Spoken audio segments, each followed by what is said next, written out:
Hi, Eric Mercia here with another episode of Tech Tip Tuesday.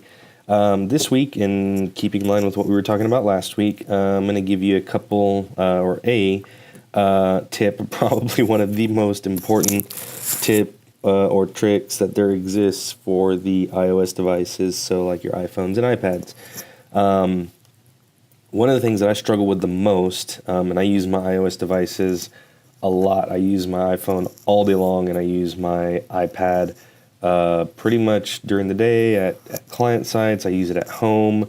I use that thing everywhere. And one of my biggest complaints is, and I'll pull it up here.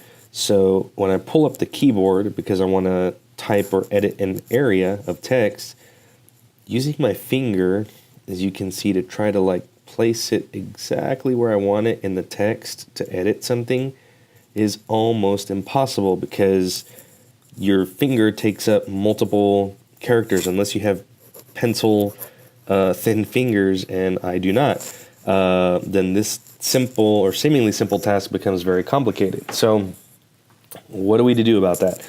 Well, normally on a computer you would use a mouse, which is very precise to insert the cursor where you need it. But our iPhone doesn't have that, or our iOS devices do not have that. Or do they?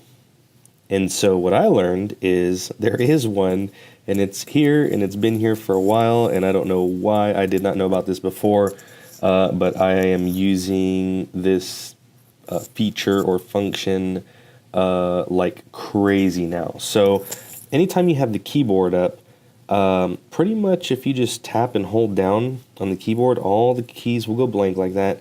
And now if you look, you'll notice I have this super accurate mouse that moves as I move my finger back and forth, and I can place that cursor with pinpoint accuracy anywhere I need it in here, or if I'm editing a document, or I use OneNote a lot, so if I'm entering in notes in there, it just makes it so easy to put that in anywhere that you may need it.